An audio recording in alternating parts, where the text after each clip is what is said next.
నమస్తే అండి. టమాటా పచ్చడి, నిలవ పచ్చడి అనమాట. టమాటీలు ముందుగా శుభ్రంగా వాటర్ తోటి క్లీన్ చేసుకున్నాక క్లాత్ పెట్టి తుడుచుకోవాలండి. వాటర్ లేకుండా టమాటీలన్నీ కూడా చిన్న చిన్న ముక్కలుగా కోసుకొని ఒక డబ్బాలో వేసుకోవాలి. ప్లాస్టిక్ది అయితే మంచిది. ప్లాస్టిక్ డబ్బాలోని టమాటా ముక్కలు అన్నీ వేసుకొని అందులో కొద్దిగా ఉప్పు, కొద్దిగా పసుపు వేసుకొని బాగా అన్ని ముక్కలకి కలిసిలాగా ఒకసారి ఇలా కుదుపుకోవాలండి.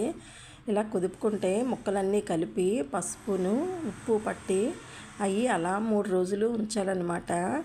3 రోజులు అలా మగ్గిన తర్వాత అవి ఇలా బయటికి తీసి ఒక పల్లెలో వేసి ఎండలో ఎండబెట్టాలన్నమాట.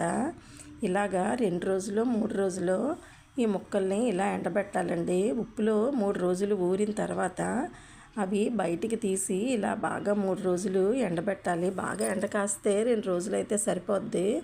ఆ బాగా ఎండిన ముక్కలన్నీ కూడా ఇలా తీసి చింతపండు, దీనికి సరిపడినంత చింతపండు నానబెట్టుకొని ఆ చింతపండులోని ఈ టమాటీ ముక్కలు వేసుకొని ఈ టమాటీ ముక్కలు ఆ చింతపండు అన్నీ కలిపి మిక్సీ చేసుకోవాలండి. ఇలా వేసుకొని ఉంచుకుంటే కాసేపు నానుతుంది అనమాట. నాని మెత్తగా మిక్సీ అవుతుంది అనమాట. అందువల్ల ఈ ఎండిపోయిన ముక్కలన్నీ కూడా ఈ చింతపండు నానబెట్టిన దాంట్లో వేసుకుంటే ఇలా మగ్గి మిక్సీ చేసుకుంటే ఇలా మెత్తగా అవుతుందండి. ఇలా మెత్తగా అయిన ముద్దని అంతా కూడా ఒక గిన్నెలో వేసుకోవాలి.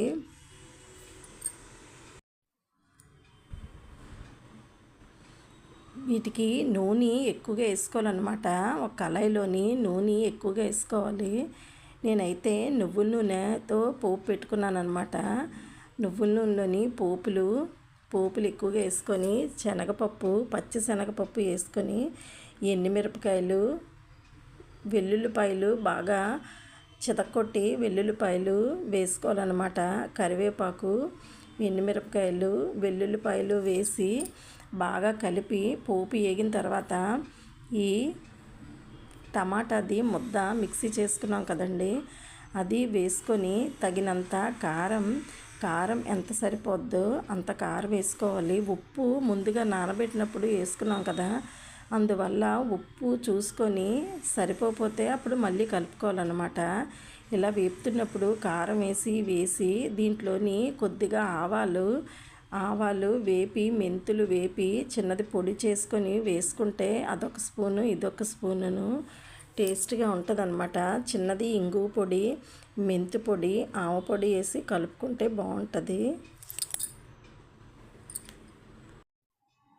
ఇది పూర్తిగా చల్లారిన తర్వాత అప్పుడు డబ్బాకి ఎత్తుకోవాలండి. వేడిగా ఉన్నప్పుడు డబ్బాలో పెట్టుకోకూడదు, పూర్తిగా చల్లారనివ్వాలి.